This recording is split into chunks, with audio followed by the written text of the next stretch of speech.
Okay, så i dag havde jeg i tankerne, at vi sådan, det hovedsagelige tema skulle være Knugnot. Men måske før vi så lige kommer i gang med det, blandt andet fordi at der er nogle værktøjer, som I ikke helt har lært. Og fordi der var en kommando, som jeg ikke fik til at virke i går, som jeg nu har fikset på vores server. Så det har jeg gjort med, at FreeBSD-udviklere, de følger ikke helt med i hvad Bash-udviklere gør.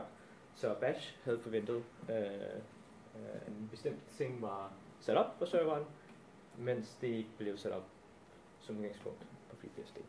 Den kommando, jeg tænker på, det er, da jeg snakkede om diff i går, så hvis I husker, jeg havde et program, der hedder Args, der shell-script, der hedder Args, der givet nogle argumenter, vi printe antallet af argumenter og argumenterne bagefter. Så bare lige for at opfriske, hvad det handlede om. Så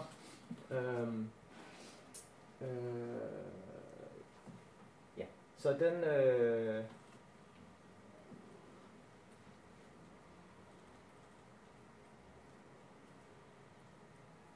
den skifter en enkelt gang, og ekkoer antallet af argumenter og alle de argumenter bagefter. Og kan nogen lige huske, hvorfor jeg skal skifte til at starte med? Ja. Det er for at springe det første argument over. Og det første argument er... Antal. Ja. Nej. Vi kan... Så det er ikke navnet på filen, det er første. Så vi kan... Ja, det er navnet på filen. Ja. Eller navnet på programmet, som jeg har kaldt. Det kunne være nyttigt, hvis man skulle lave et shell script, der kaldt sig selv recursivt. Det er ikke så... Ja, det har jeg aldrig brugt, men... ja, det er nogle gange nyttigt,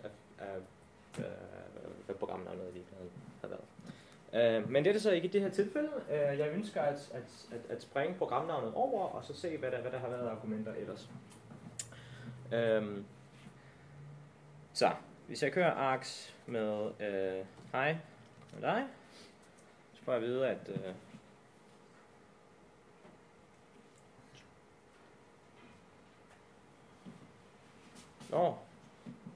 Shift og hej. ja, så shift er hej væk. Det var okay, så Du vil gerne skifte tab, det er jo det der var. Okay, så konventionelt, hvis man programmerer C for eksempel, eller andre programmeringssprog, og man har sådan en main-funktion, altså det funktion, som man starter med, så har man faktisk programmets navn som det allerførste, og så af de der ting. Men i Bash skal man åbenbart lave noget lidt særligt for at få fat i programnavnet. Altså det særlige er så jeg havde åbenbart bare lige glemt, hvordan de her attributter. Men så de virker på den måde, at de faktisk skipper programnavnet som udgangspunkt. Men hvis vi så gør det, bare lige fordi det var det, jeg påstod til at starte med, det skulle gøre. Så nu fjerner jeg lige shift. Og det kunne sagtens bare have været et program, hvor jeg lige skulle teste, hvordan de der fungerer. Så. Args, hej med dig. Så får jeg at vide, at der har været 3 argumenter, og det har været her. Så kan jeg også bede om noget andet, bare for at teste det lidt. Okay. Så fortalte jeg lidt om det her diff-program i går, det som jeg så prøvede at give et eksempel på, det var, at jeg kunne køre nogle kommandoer, putte det ned i nogle temporære filer, og så sammenligne outputtet fra de her kommandoer. Så i det her tilfælde er det ikke helt så interessant, fordi altså det er åbenlyst, at de giver forskellige resultater, men det er måske også en god udgangspunkt. At vi prøver at sammenligne outputtet fra de 2 kommandoer, og vi forventer, at de er forskellige. Så den måde, vi kan gøre det på, er, at vi kan bruge såkaldt process substitution i Bash, som ser sådan her ud, så man har en mindre end tegn. Og inde i parentesen, så kan man skrive et vilkårligt kommando. Nej, der. Og så prøver jeg det andet kommando, som så hedder hej med. Så bemærk, at jeg putter det her ind i parenteserne, og sådan 2 gange. Og det som diff jo forventer, det er 2 filnavne. Jeg forventer et filnavn på den første fil og den anden fil, og så sammenligner de 2. Så det som der i virkeligheden sker her, er at jeg får kørt den her kommando. Outputtet fra den bliver lagt ned i en fil, og jeg får et filnavn på den fil som argument til det. Er det en midlertidig fil? Det er en midlertidig fil. Det kan vi lige udforske om et øjeblik. Så lad os bare lige se, at det faktisk virker. Det ser der sådan ud, og hvis vi lige husker at bruge den der bindestreg u-argument, for at det ligner get-agtige diffs, så kan vi faktisk se, at altså forskellen på de 2 er, at den ene blandt 3, den anden blandt 2. Og get-agtige diffs, de printer også, hvad det er for nogle filer, der er blevet sammenlignet. Og der kan man så se, at det er nogle heltal, man har fået der, og det ligger under et eller andet dev, som står for device, så man har et eller andet file descriptor device, som man åbenbart kan bruge til det her formål. Så lad os prøve at udforske den her kommando, eller den her process substitution en lille smule.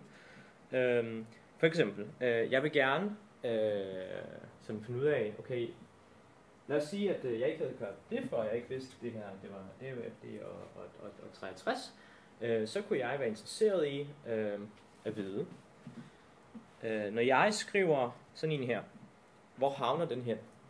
Altså, hvad er det for en fil, den havner i? Hvordan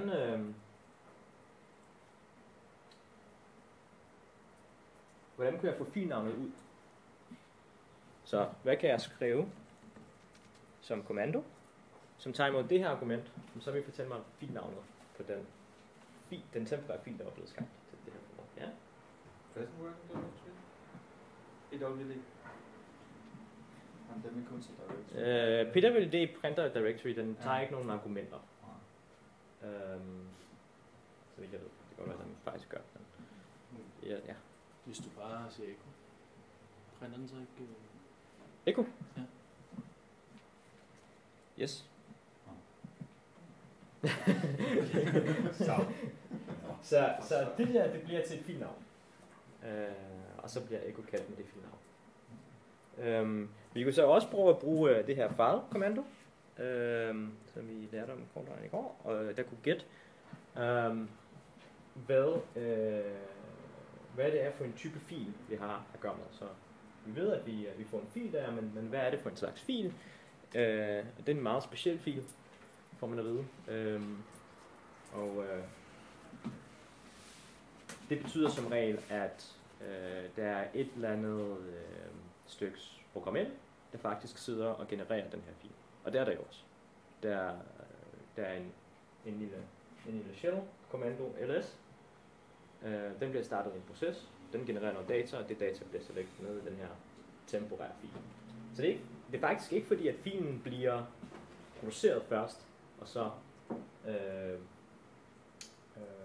ført ind som argument og slettet, ligesom vi lavede med tempdir i går, hvor vi først lavede en mappe, og så puttede vi noget ned i den, og så slettede vi den igen. Det er faktisk fordi, at den er helt virtuel, den her fil. Så med det her værktøj, kunne man jo så gå hen og reimplementere Troelses test shell script med diff, hvor vi i stedet for at producere en actual fil, bruger den her konstruktion, altså hvor vi bruger process substitution. Så I husker, ja, bare lige for, der var situationen, at jeg ikke helt husker det.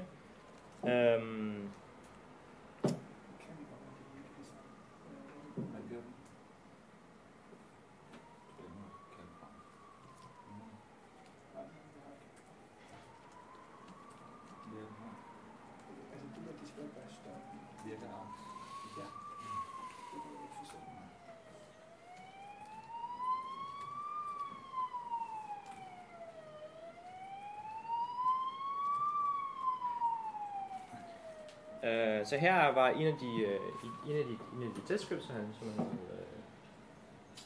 man havde vist. Og her kan I se, at man, det som der foregår her, er, at man tager en input-fil, man katter den, det vil sige printer dens indhold. Det smider man så over som input til det program, som man prøver at teste. Og outputtet fra det her, der kører programmet med det her input, det putter vi ind i en output.actual. Altså vi laver faktisk en fil. Og derefter så sammenligner vi så det forventede output med de faktiske output. Og bemærk faktisk, at vi heller ikke sletter det faktiske. Det kunne måske være nyttigt, men lad os nu antage, at det ønsker vi ikke. Så prøv at skrive den her m-test om til at bruge subshell, process substitution, som man lige havde vist. Giver det mening? Er det for svært? Er det for tidligt? Det er en opgave. Nej, jeg tror bare, nu smider du begrebet process substitution ud. Er det de der parenteser med... Ja, det her med. Ja. Ja. Det, Ja. Prøv at bruge den her konstruktion, i stedet for at lave en .actual fil. Troels, han laver balladeceller. Ja. Det er på sådan en lokal ubuntu. Altså man kan også sige, at det er mig, der plejer mig, og ikke lægger mærke til, at det ikke er bash, og en process substitution er sådan lidt en bash-specifik feature. Det er ikke bash-specifik, men der er en lille smule forskel på de her shells, hvad de understøtter af forskellige ting.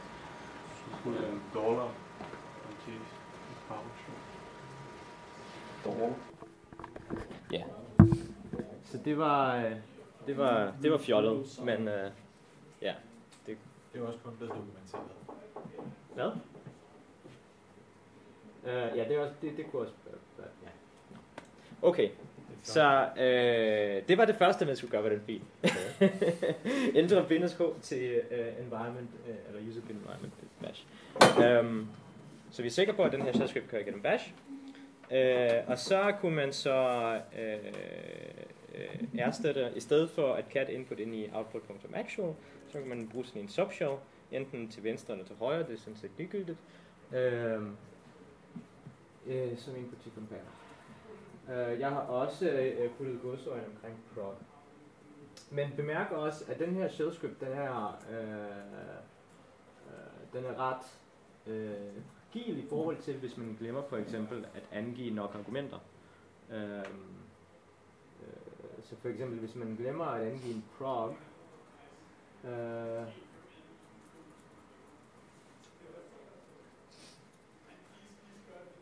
altså sker der ikke så meget. Men hvis man angiver 2 argumenter i stedet for 3, så sker der sjovt ting og sager. Den forstand, at output, det bliver til en tom streng, så lige pludselig så sammenligner vi, og det er faktisk stadig go, den vil bare ikke kunne finde en fil, der hedder tom streng. Men det kommer Troels at tale om i morgen, om sjov filnavn, der ødelægger shell scripts, og hvordan man kan komme til at lave sjov filnavn, når man bare forsøger at lave fornuftigt arbejde og taster ting forkert. Men det kommer Troels at tale om i morgen. Okay, så det håber jeg har givet jer lidt en smag for den her fine bash feature. Det er ikke kun udelukkende bash, jeg tror også, at den gængse ZSH eller den populære ZSH også understøtter det. Hvis ikke så i en lidt anden notation. Men I har måske også, altså, I har vel også set sådan en notation her, hvor vi skriver $tegn, åben parentes og luk parentes. Og jeg tænker på, hvad er det egentlig talt, der er forskellen på de her to?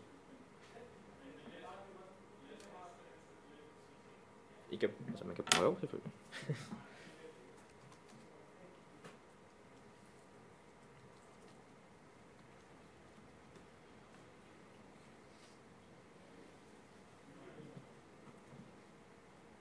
Så $tegn, det vil printe, det vil tage kommandoens standard out og skrive det til, altså skrive det som argumenter, så skrive det ud. Hvorimod en mindre end tegn, den vil skrive outputtet til en fil og give filnavnet med i stedet for.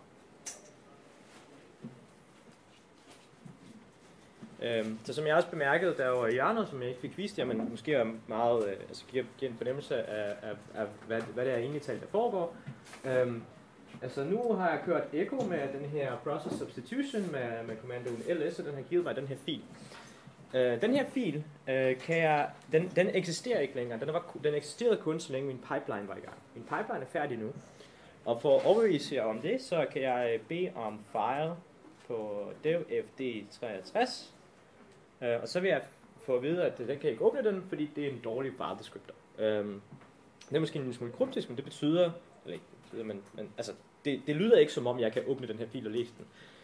Hvorimod, hvis jeg så faktisk siger, i stedet for echo, så siger jeg file, så det vil sige, at jeg er inden for samme pipeline, så kan jeg stadigvæk læse den der. Jeg kan så også, okay, en sjov lille opgave.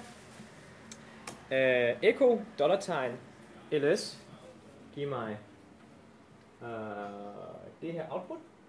Hvordan kan jeg bruge mindre end, altså process substitution, til samme effekt? Hvordan kan jeg opnå samme effekt med det? Ja. Kan du katte? Jeg kan katte filen, ja. Så hvis jeg katter den fil, som jeg har fået lavet. Okay, det er ikke helt det samme, men det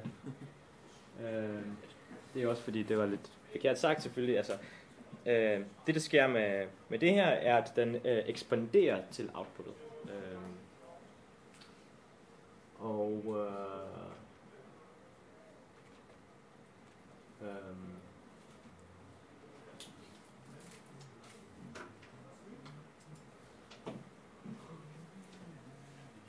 Så echo ellers, hvis jeg nu havde gjort det sådan her, tror jeg. Ja, sådan. Ja, så er det echo ellers. Så den der dobbelttegn ls, den ekspanderer faktisk til flere ting, uden at der kommer anførselstegn rundt omkring det. Det får så echo til at betragte det som argumenter. Men okay, så det er lidt om forskellen på de der to. Og det er ikke så vigtigt, hvordan man opnår den ene effekt med den anden. Så det hedder så et subjob. Det er måske en lille smule mærkeligt, fordi altså, det lyder som om, at de her de skulle være relateret i sådan, hvad de gør, men i de gamle shells havde man ikke process substitutions. Så okay. Så det næste værktøj, som vi fik snakket om, men ikke fik øvet så meget med, det var find. Den kunne finde alle mulige filer med forskellige egenskaber. For eksempel brugte jeg find forleden for at finde alle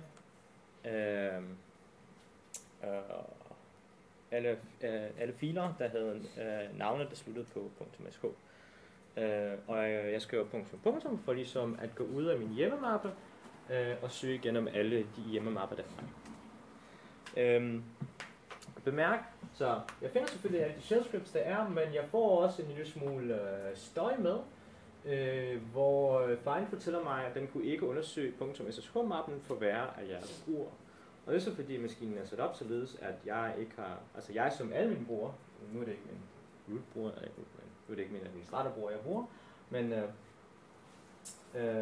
jeg som admin bruger har ikke adgang til de andre admin brugers SSH opsætninger, skal vi sige det sådan, indstillinger. Det er jo fint, at jeg får det at vide, men jeg er måske ligeglad med det, når jeg sådan faktisk bare bruger min find kommando, og jeg gerne vil putte det ind i en pipeline.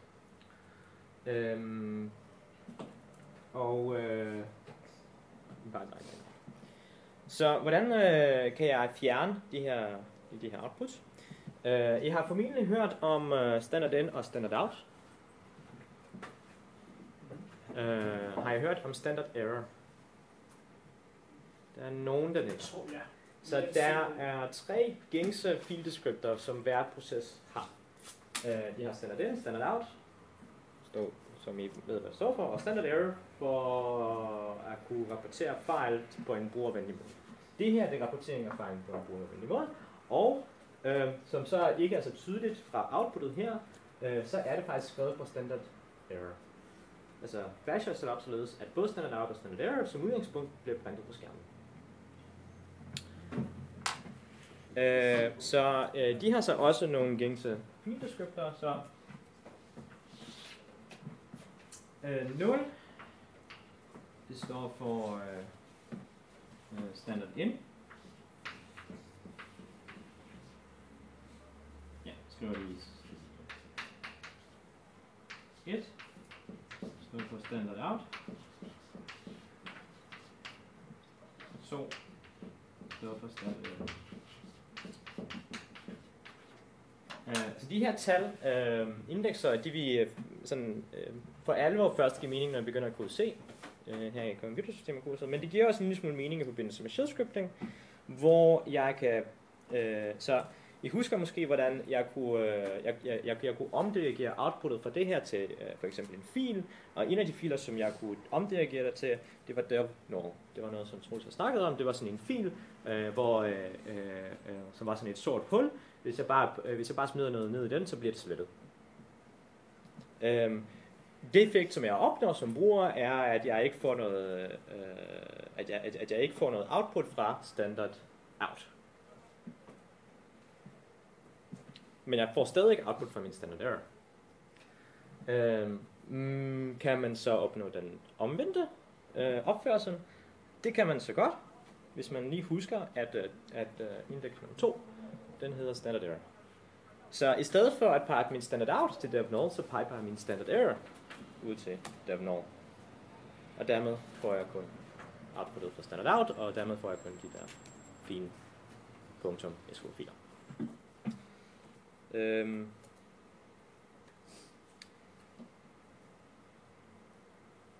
Yes.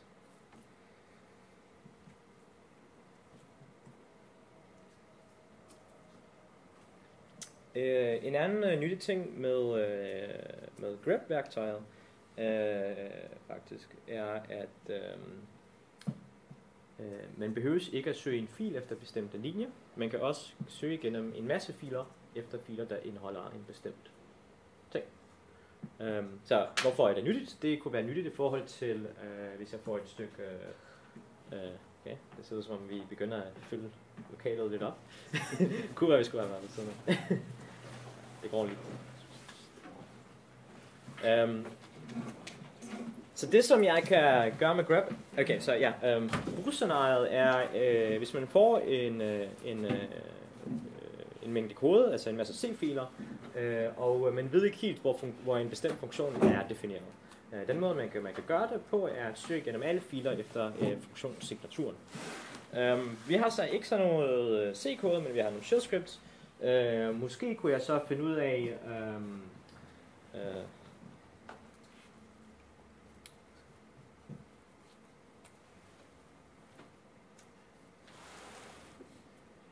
finde ud af alle de filer, hvor der foregik noget process substitution. Så jeg kunne søge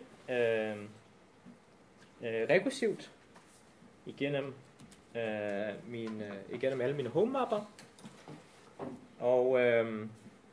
og det som jeg kunne søge efter, det er så udtrykket mindre end åben parentes. Og så skal jeg lige passe på, at jeg bruger for det første egrep, det var det vi havde lært at bruge, og så også at jeg skaber de her parenteser, fordi det er regular expressions, der er en i det. Og jeg kan så bare starte ud med at sige, at det er mindre end og åben parentes. Det. Ja.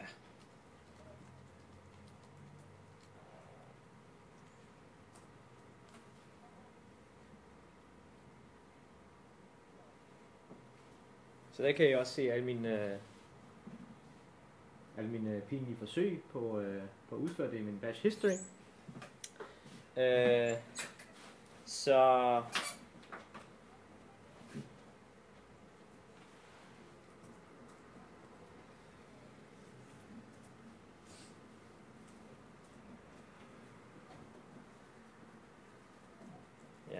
kan jeg ikke.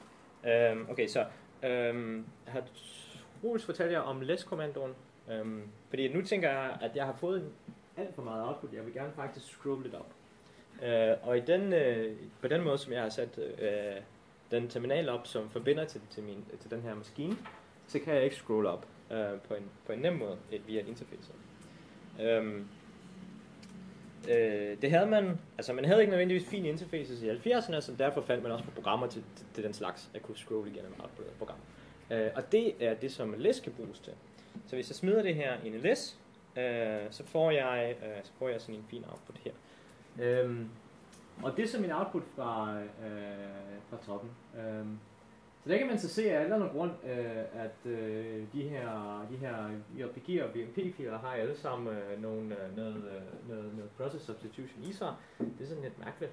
Men det er så også fordi, at vi skelner jo ikke mellem, om vi søger i en shell script, eller om vi søger i en BMP-fil. Og det kan jo sagtens være, at den her byte-sekvens forekommer i en BMP eller BMP-JPG. Det kan også sagtens være, at Troels har plantet noget shellkode i de her billeder. Det tror jeg ikke. Men, hvordan kommer du ud af det her? Ja, så jeg kan gå op og ned med piltasterne i det her, og jeg kan også bruge page up, page down.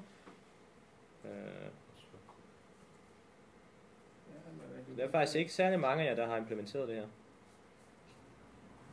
Kan man så se. Nå, men okay, så det er så derfor jeg ved, at jeg er nået til slutningen. Hvordan går jeg ud? Jeg trykker på Q. Ligesom når jeg kigger på en man-page, der kan jeg også scrolle op og ned og trykke Q for at gå ud. Faktisk så bruger man less under huden. Så bruger man Man bruger less under huden. Man bruger less under hvad? Kommandoen man bruger less. Man bruger less. Okay. Yes. Så der er sikkert nogle interessante ting, man kan lære det. Okay. Så for at give jer en sjov lille opgave, så hvad med, at jeg har ikke lyst til at få at vide, hvad kan man sige, alle de filer, hvor det her det matcher. Så okay, så måske lidt om grips andre argumenter. Jeg kan også bede grep om så lige nu så printer grep filnavnet, og den printer den linje, den matcher. Og det betyder så også, at for en enkelt fil, så vil den printe flere gange. Det er man måske ikke så interesseret i, men er bare interesseret i, hvad for nogle filer indeholder den her streng, som jeg søger. Det kan man så godt, jeg kan bare ikke lige helt huske stået af koden.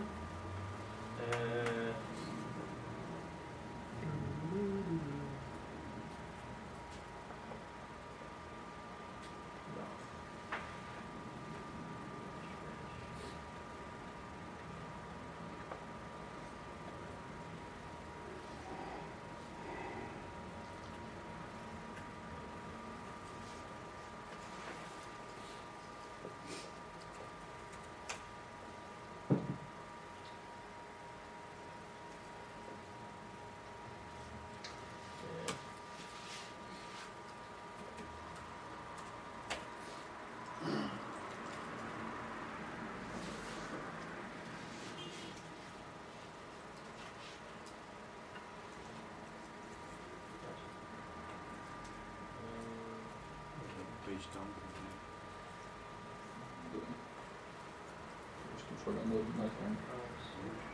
Ja, du kan også trykke space.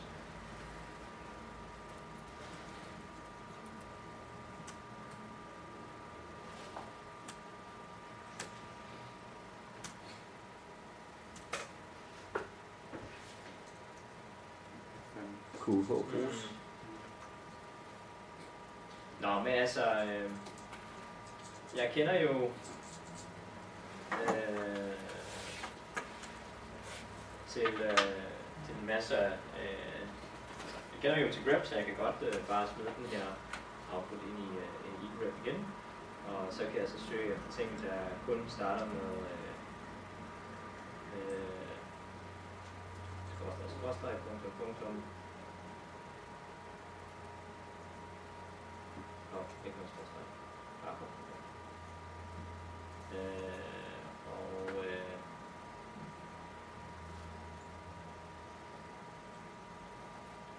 Det kan jeg så smide igennem Perl. Og i erstat alting ramtal kolon, ignorerer alting bagefter, fordi filnavnet suffix kolon. Det kan altså erstat shit. Og for at slutte af, så kan jeg så sort og unik det her gang. Sådan. Så, simpelt. Det var enkelt. Men der er også en dedikeret argument til egrep, der gør det her for jer. Jeg kunne bare ikke lige finde den ene page. Så.